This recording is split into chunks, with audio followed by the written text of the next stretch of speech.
بسم اللہ الرحمن الرحیم۔ جیسا کہ آپ جانتے ہیں کہ معراج ربانی صاحب نے فضائل اعمال پر بہت سے بیجا اعتراضات کر رکھے تھے۔ الحمدللہ ہم نے بہت سی ویڈیوز میں ان کا تفصیلاً جائزہ لے لیا ہے۔ آئیے کچھ اعتراضات جو بچے ہوئے تھے ان کی طرف چلتے ہیں۔ سب سے پہلے معراج ربانی صاحب کی زبانی اعتراض سنیے۔ اور سنیں، ایک قافلے میں ایک بزرگ نے ایک غریب ضعیفہ عورت کی مدد کرنا چاہی تو ضعیفہ نے ہاتھ اوپر کر اس نے مدد کرنا چاہی کہ چلو بھائی یہ غریب ہے، ضعیف ہے، اس کی مدد کر، 200-300 درہم دیے، اس نے لینے سے انکار کر دیا اور ضعیفہ نے اوپر ہاتھ کیا، اس عورت نے اوپر ہاتھ کیا تو مٹھی میں درہم آ گئے، مٹھی میں درہم۔ ہمارے ہاتھ تو خالی ہے بھائی، یہ مداری کی اماں لگ رہی تھی، لگ رہا ہے ہمارے یہاں مداری ایسے ہی کرتے ہیں۔ یہ دیکھو کھڑا سکے پہ سکے آ رہے ہیں، ہاتھ اوپر کر رہا سکے آ رہے ہیں، ہاتھ اوپر کر رہا سکے، ایسے نا مداری ایسی کر رہے ہیں نا۔ اس نے کہا، وہ بڑھیا بولی، کہنے لگی تو جیب سے نکال رہا ہے، ہم نے غیب سے لیا ہے۔ جیب اور غیب بڑا فرق ہے بھائی، جیب اور غیب میں۔ جیب یہاں ہے نیچے اور غیب تو جیب سے نکال رہا ہے، ہم غیب سے نکال رہے ہیں۔ اسی طرح کریں شیخ ابو دوستو، آپ نے اعتراض تو سن لیا۔ ان اعتراضات کے جوابات سے پہلے ہم آپ کے سامنے واقعہ سنا دیں جس پر معراج ربانی صاحب نے اعتراض کیا ہے۔ مولانا زکریا رحمۃ اللہ علیہ فضائل حج صفحہ نمبر 201 واقعہ نمبر 22 پر ایک واقعہ لکھتے ہیں۔ مولانا زکریا رحمۃ اللہ لکھتے ہیں، ایک بزرگ کہتے ہیں کہ میں ایک قافلہ کے ساتھ جا رہا تھا، راستے میں میں نے ایک عورت کو دیکھا کہ قافلہ سے آگے آگے جا رہی ہے۔ میں نے خیال کیا کہ یہ ضعیفہ اس لیے قافلہ سے آگے چل رہی ہے کہ کہیں قافلہ کا ساتھ نہ چھوٹ جائے۔ میرے ساتھ چند درہم تھے، وہ میں نے جیب سے نکال کر اس کو دینے لگا اور اس سے میں نے کہا کہ جب قافلہ منزل پر ٹھہرے تو تلاش کر کے مل لینا، میں قافلہ والوں سے چندہ کر کے تجھ کو دے دوں گا، اس سے سواری کرایہ کر لینا۔ اس نے اپنا ہاتھ اوپر کو کیا اور مٹھی میں کوئی چیز لی تو وہ درہم تھے، وہ اس نے مجھے دے دیے اور یہ کہا کہ تو نے جیب سے لیے، میں نے غیب سے لیے، تو نے جیب سے لیے، میں نے غیب سے لیے۔ اسی پر اعتراض ہے معراج ربانی صاحب کا۔ معراج ربانی صاحب یا اور جو بھی غیر مقلدین علماء خیانت کرتے ہیں کہ حوالہ نہیں پیش کرتے کہ بھئی مولانا زکریا رحمۃ اللہ علیہ نے کہاں سے لیا۔ مولانا زکریا رحمۃ اللہ اسی کے نیچے لکھتے ہیں روز یعنی روز الریاحین واقعہ نمبر 75 یعنی واقعہ نمبر 75 کا بھی حوالہ دیا۔ تو مولانا زکریا رحمۃ اللہ علیہ نے یہ واقعہ اپنی طرف سے تو نقل نہیں کیا ہے، روز الریاحین جو غیر مقلدین کے یہاں بھی مستند عالم سمجھے جاتے ہیں، ثقہ عالم سمجھے جاتے ہیں، ان کی کتاب سے پیش کیا ہے۔ اب آئیے ہم تحقیق کرتے ہیں کیا یہ واقعہ روز الریاحین میں ہے کہ نہیں، تو ہم اس کتاب سے بھی آپ کو پیش کر دیتے ہیں۔ یعنی اب پہلا حوالہ جو ہم آپ کے سامنے پیش کرتے ہیں، روز الریاحین اردو ترجمہ اس کا ہوا ہے نزہۃ البساطین، مترجم اس کے ہیں جعفر علی نگینوی رحمۃ اللہ علیہ، جلد نمبر 1 صفحہ نمبر 118 117 واقعہ نمبر 75۔ اب میں روز الریاحین کا جو اردو ترجمہ نزہۃ البساطین اس سے واقعہ پڑھ کر سنا دیتا ہوں۔ ایک بزرگ فرماتے ہیں، میں جنگل بیابان میں قافلے کے ہمراہ جا رہا تھا، ایک عورت نظر پڑی، قافلہ کے آگے کے چل رہی تھی۔ میں نے کہا یہ ضعیفہ قافلہ کے آگے آگے اس لیے ہے کہ کہیں قافلہ کا ساتھ نہ چھوٹ جائے۔ میرے پاس چند درہم تھے، میں نے جیب نکال کر اس کو دے دیا اور اس سے کہا یہ لے لے، اور جب قافلہ کسی مقام پر ٹھہرے تو مجھ سے ملنا، میں تیرے واسطے لوگوں سے مانگ کر جمع کر دوں گا، تو سواری کرایہ کر لینا۔ اس ضعیفہ نے اپنا ہاتھ بلند کیا اور ہوا میں سے کچھ لیا اور اس کے ہاتھوں میں درہم جو ہے نظر پڑے، یعنی درہم دکھائی دیا۔ وہ درہم مجھ کو دے دیے اور کہا تو نے جیب سے نکالے اور میں نے غیب سے پائے۔ یہ دیکھیے مولانا زکریا رحمۃ اللہ نے روز الریاحین سے نقل کیا اور حوالہ بھی دیا قصہ واقعہ نمبر 75۔ اور ایسے ہی جو ہے روز الریاحین جو عربک والی ہے، امام یعفی رحمۃ اللہ علیہ جن کی وفات 768 ہجری میں ہوئی ہے، صفحہ نمبر 101 102 پر یہ موجود ہے واقعہ نمبر 75۔ اب ہم آپ کے سامنے کچھ اسلاف کے حوالے پیش کر دیتے ہیں جنہوں نے مولانا زکریا رحمۃ اللہ علیہ کی طرح یہ واقعہ جو ہے نقل کیا ہے۔ ہم نے پہلا حوالہ روز الریاحین سے پیش کیا جس سے مولانا زکریا رحمۃ اللہ نے نقل کیا۔ دوسرا حوالہ امام قشیری رحمۃ اللہ علیہ وفات 465 ہجری، ان کی کتاب رسالہ القشیریہ جلد نمبر 1 صفحہ نمبر 304 پر نقل کیا ہے۔ تیسرا حوالہ ابن ملقن رحمۃ اللہ علیہ، بہت بڑے محدث ہیں، وفات ان کی 804 ہجری میں ہوئی۔ غیر مقلدین ان کی جرح و تعدیل یا صحت و ضعف حدیث کے بیان کرنے کے سلسلے میں ان کو بہت پیش کرتے ہیں۔ ابن ملقن رحمۃ اللہ علیہ، ان کی کتاب حدائق اولیاء جلد نمبر 2 صفحہ نمبر 174 پر یہ واقعہ موجود ہے۔ چوتھا حوالہ اسماعیل حقی، وفات 1127 ہجری، ان کی کتاب روح البیان جلد نمبر 2 صفحہ نمبر 117 پر موجود ہے۔ پانچواں حوالہ محمد بن عمر الصفیری رحمۃ اللہ علیہ، وفات 956 ہجری، ان کی کتاب ہے شرح البخاری للصفیری جلد نمبر 2 صفحہ نمبر 333۔ چھٹا حوالہ محمد بن عبد الرحمن الشارعی، وفات 615 ہجری، ان کی کتاب ہے مرشد الزوار جلد نمبر 1 صفحہ نمبر 564۔ اسی طرح اس کتاب میں اسی طرح کے جیسا کہ مولانا زکریا ہم تو نقل کیا ہے، اسی طرح کئی واقعات جو ہے محمد بن عبد الرحمن اشعری رحمۃ اللہ نقل کیا ہے۔ ساتواں حوالہ مرتضی اتحاف السادہ یعنی مرتضی زبیدی رحمۃ اللہ علیہ، جن کی وفات 1205 ہجری میں ہوئی، ان کی کتاب ہے اتحاف السادہ جلد نمبر 12 صفحہ نمبر 291 پر یہ واقعہ موجود ہے۔ آٹھواں حوالہ ابن جوزی رحمۃ اللہ علیہ، جن کی وفات 597 ہجری میں ہوئی، ان کی کتاب المواعظ والمجالس صفحہ نمبر 78 پر یہ واقعہ موجود ہے۔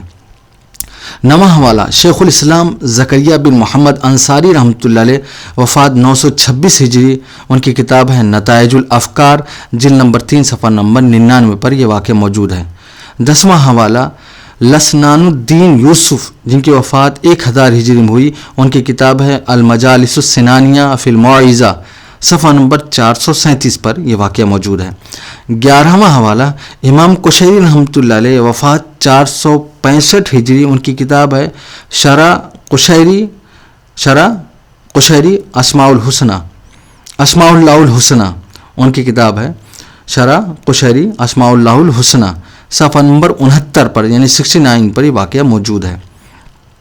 12واں حوالہ عبدالرؤف مناوی رحمۃ اللہ علیہ کتاب ہے عبدالرؤف مناوی رحمۃ اللہ علیہ، جن کی وفات 1031 ہجری میں ہوئی ہے، ان کی کتاب الکواکب الدریہ جلد نمبر 1 صفحہ نمبر 293 پر یہ واقعہ موجود ہے۔ 13واں حوالہ شعیب بن سعد الخریفیش، وفات 810 ہجری، ان کی کتاب ہے الروض الفائق صفحہ نمبر 196 پر یہ واقعہ موجود ہے۔ 14واں حوالہ شیخ فرید الدین عطار رحمۃ اللہ علیہ، جن کی پیدائش جو ہوئی ہے 513 ہجری، وفات کا مجھے علم نہیں، صفحہ نمبر 288 پر یہ واقعہ موجود ہے، ان کی کتاب ہے جو تذکرۃ الاولیاء جو کتاب ہے اس پر یہ واقعہ موجود ہے۔ 15واں حوالہ الکواکب السیارہ محمد بن زیات، وفات 814 ہجری، صفحہ نمبر 192 پر یہ موجود ہے۔ تو جیسا کہ میں نے اسلاف کے سامنے 15 حوالے آپ کے سامنے پیش کیے ہیں کہ مولانا زکریا رحمۃ اللہ علیہ نے یہ واقعہ اپنی طرف سے نہیں لکھا، بلکہ اسلاف کے بڑے بڑے علماء اسکالر نے اس واقعے کو نقل کیا ہے۔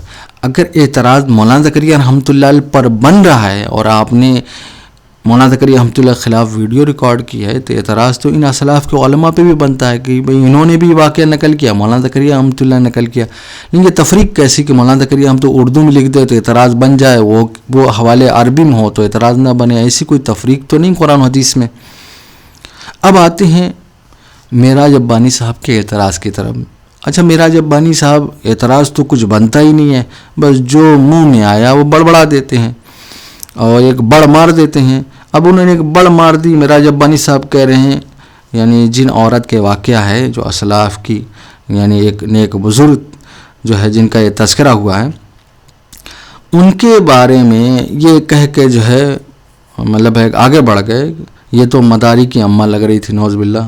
اسلاف پر اسی طرح کے اعتراض کرتے ہیں، خود کو کہیں گے ہم سلفی ہیں لیکن اسلاف پر یہ اعتراض اس انداز سے بھونڈے انداز سے کریں گے تو سن کر تعجب ہوتا ہے کہ بھئی کیسے یہ لوگ سلفی.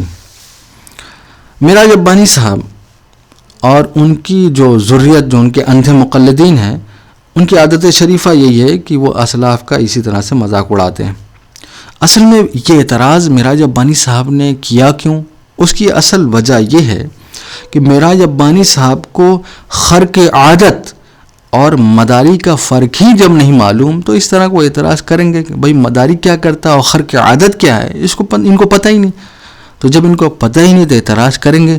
اب آئیے خرق عادت کے بارے میں ان کے علماء کا کیا موقف ہے اور معراج ربانی صاحب کس جہاں پر کھڑے ہیں، آئیے ذرا انہی کے عالم سے سن لیتے ہیں. بہت مشہور جو ہے اہل حدیث عالم ہے صادق سیالکوٹی صاحب، ان کی کتاب ہے جمال مصطفیٰ. جمال مصطفیٰ سیرت رسول، اللہ کے رسول صلی اللہ علیہ وسلم کی سیرت پر کتاب ہے. صفحہ نمبر 366 پر لکھتے ہیں، بڑی اہم بات لکھتے ہیں، اور کرامتیں اولیاء ربانی کی معجزے کے چراغ کی شعائیں ہوتی ہیں، اور کرامتیں اولیاء ربانی کی معجزے کی چراغ کی شعائیں ہوتی ہیں. مومن موحد ان کو حق تسلیم کرتے ہیں، مومن موحد ان کو حق تسلیم کرتے ہیں، اور معتزلی گمراہ ان کا انکار کرتے ہیں. کیا کرتے ہیں؟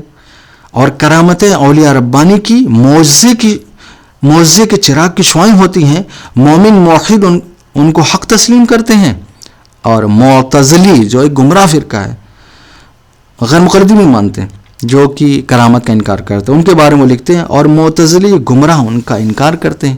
تو معراج ربانی صاحب آپ کس زمرے میں آتے ہیں، یا ان کے اندھے مقلدین، آپ خود سوچ لیجئے. اب یہ جو واقعہ ہے، مولانا زکریا رحمۃ اللہ نے جو ایک عورت کا واقعہ نقل کیا اور اسلاف کے بڑے بڑے علماء، میں نے 15 حوالے دیے، تو اس میں جو ہے کہ اس نے ہوا میں ہاتھ اٹھایا، اس کے ہاتھ میں درہم تھے، اور اس سے کہا تم نے جیب سے لیے، میں نے غیب سے لیے. آئیے اس کا جواب، جن کو یہ شیخ الاسلام جو ہے مانتے ہیں، ابن تیمیہ رحمۃ اللہ علیہ، ان کی کتاب سے سن لیتے ہیں. اصل میں ابن تیمیہ رحمۃ اللہ علیہ نے خرق عادت جو ولی کی طرف سے ہو تو وہ جو ہے اگر متبع سنت ہو تو مان لینے چاہیے. اگر ایک ایسا شخص جو ہے متبع سنت نہیں ہے اور اللہ کی نافرمانی کرتا ہے، فاسق فاجر ہے، اللہ کا نافرمان ہے، تو اس کی جو ہے اگر وہ جو ہے متبع سنت نہیں ہے، اگر اس سے اس طرح کا ظاہر ہو تو وہ شیطان کی طرف سے یہ اس کو بیان کرتے ہیں. ہم بھی اس کو ایکسیپٹ کرتے ہیں. تو شیخ الاسلام ابن تیمیہ رحمۃ اللہ علیہ کہہ رہے ہیں الفرقان بین اولیاء الرحمن و اولیاء الشیطان میں، مترجم اس کے ہیں غلام ربانی صاحب ہیں اہل حدیث، اور ابن تیمیہ رحمۃ اللہ اردو ترجمہ والے جو باب باندھتے ہیں خوارق عادات اور اولیاء، یہ باب باندھتے ہیں. اس کے بعد لکھتے ہیں بسا اوقات تو ایسا دیکھا گیا ہے کسی شخص کو محض اس بنا پر ولی اللہ سمجھ لیا جاتا ہے کہ اس سے بعض خوارق عادات اور بعض عجیب تصرفات ظاہر ہوتے ہیں، یعنی خرق عادت ظاہر ہوتے ہیں اور تصرفات بہت سے عجیب ظاہر ہوتے ہیں. مثلا یہ کہ اب دیکھیے بہت اہم جو پوائنٹ ہے جس کو میں نے یعنی ظاہر کرنے کے لیے پیش کیا ہے، مثلا یہ کہ وہ کسی طرف اشارہ کر دے اور وہ مر جائے، یعنی یہ خرق عادت، یا ہوا میں اڑ کر مکہ وغیرہ پہنچ جائے، یعنی خرق عادت طور پر، یا کبھی کبھی پانی پر چلے، یعنی خرق عادت طور پر، یا ہوا سے لوٹا بھر لے آگے، جو میرا اصل مقصد ہے، یا بعض اوقات غیب سے خرچ کرے، جیسے اس بڑھیا نے خرچ کیا. یہ اس کو بیان کر رہے ہیں. اب آگے میں اصل بات کی طرف آ جاؤں. آگے ابن تیمیہ رحمۃ اللہ لکھتے ہیں، یعنی اب دیکھیے جو اصل پوائنٹ کیا تھا، یعنی خرق عادت کے طور پر بعض اوقات وہ غیب سے خرچ کر دے. تو ابن تیمیہ رحمۃ اللہ لکھتے ہیں ان باتوں میں کوئی بھی ایسی چیز نہیں ہے جو اس کی دلیل ہو کہ ان اوصاف والا آدمی ولی اللہ ہے.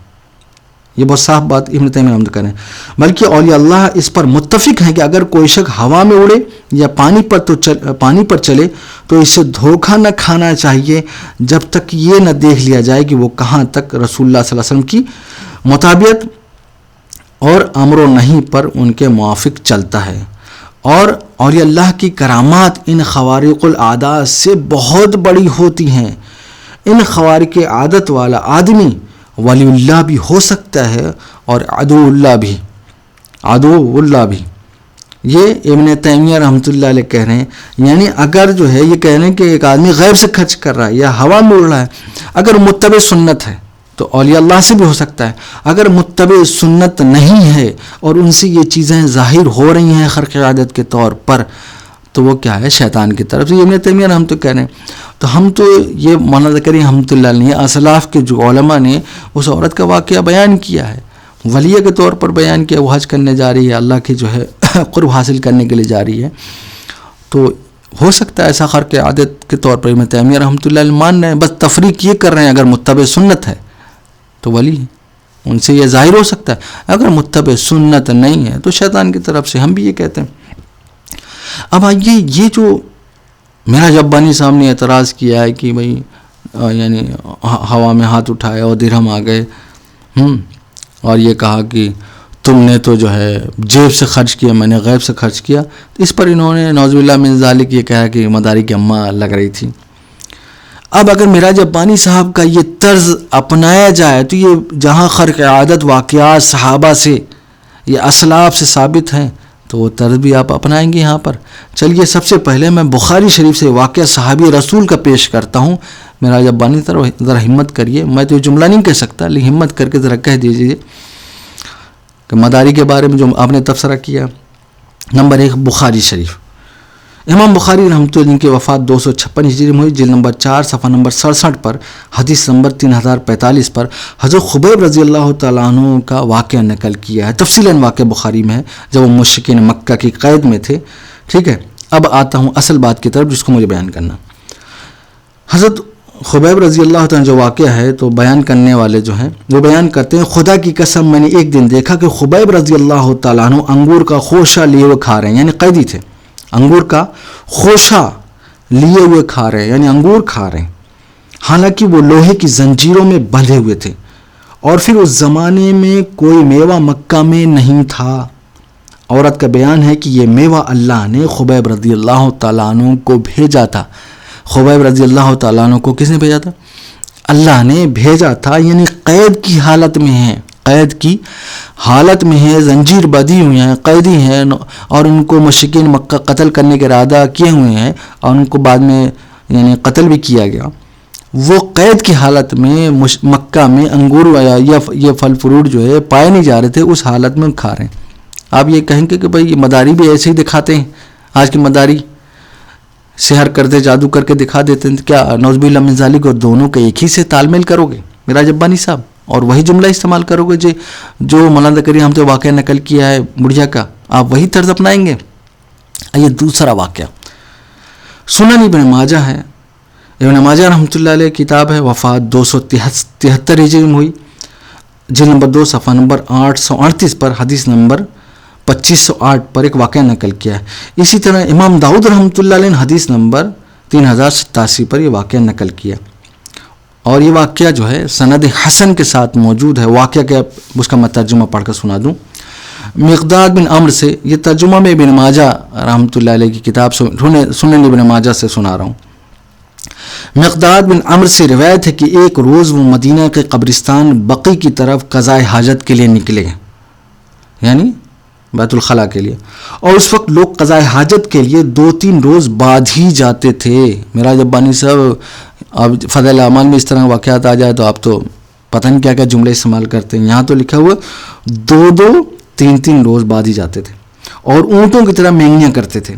خیر وہ ایک ویران جگہ پہنچے، آپ قضاء حاجت کے لیے بیٹھے ہوئے تھے کہ دیکھا ایک چوہا بل سے اشرفی نکال کر لایا اور پھر بل میں گیا، ایک اور اشرفی نکال کر لایا. اسی طرح ایک ایک کر کے 17 اشرفیاں نکال لایا. پھر ایک سرخ رنگ کا ایک چیتھڑا لے کر آیا.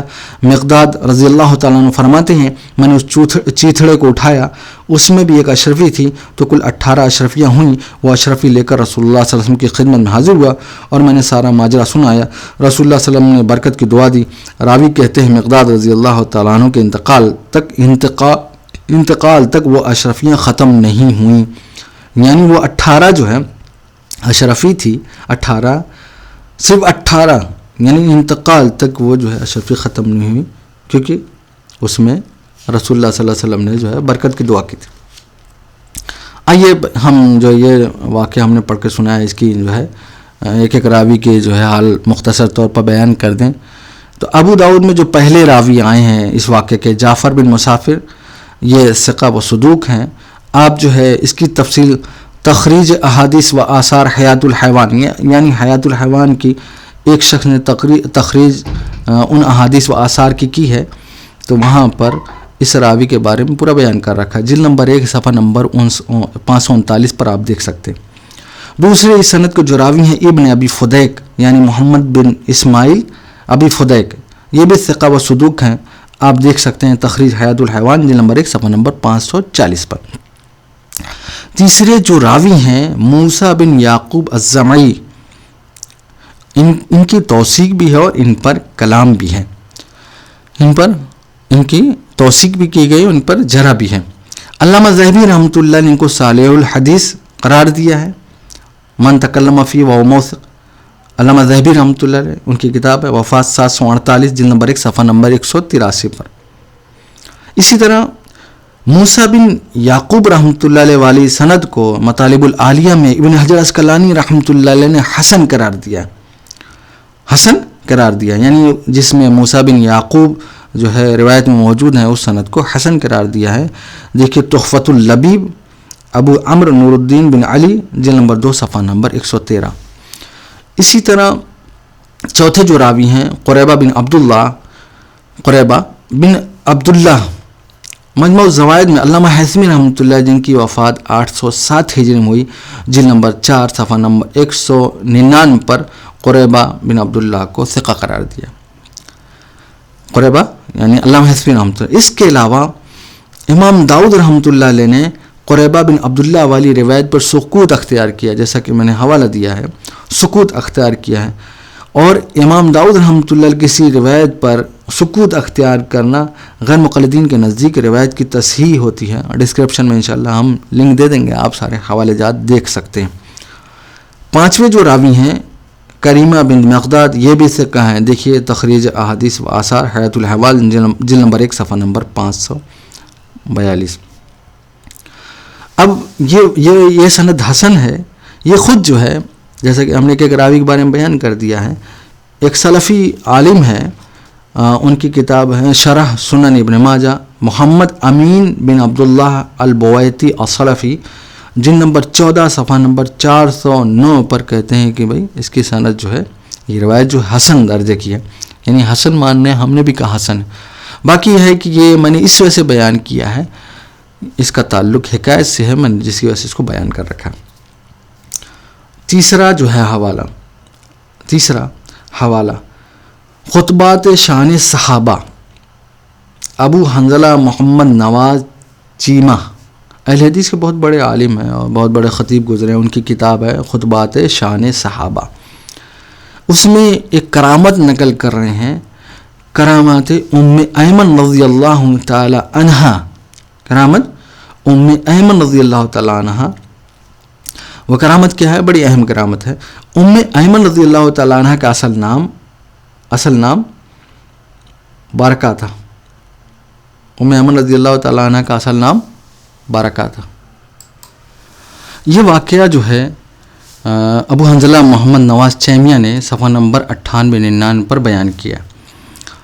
ام ایمن رضی اللہ تعالی عنہ کا اصل نام برکہ ہے۔ جناب عبداللہ بن عبد المطلب کی لونڈی تھیں، رسول اللہ صلی اللہ علیہ وسلم کو وراثت میں ملی۔ آگے وہ واقعہ بیان کرتے ہیں کرامت۔ ان کی یہ کرامت ہے کہ جب مدینہ کی طرف ہجرت کر کے آ رہی تھیں تو روزے سے تھیں، مقام روحہ کے پیچھے ہی افطاری کا وقت آ گیا، سخت پیاسی تھیں، پانی کی انتہائی طلب تھی، تو اچانک سر پر ایک سرسراہٹ سنی، نگاہ اوپر اٹھائی تو پانی کا ڈول لٹکا نظر آیا۔ نگاہ اوپر اٹھائی تو کیا دیکھا؟ پانی کا ڈول لٹکا نظر آیا۔ حضرت ام ایمن رضی اللہ تعالی عنہ نے اس کو پکڑا اور خوب سیر ہو کر پیا۔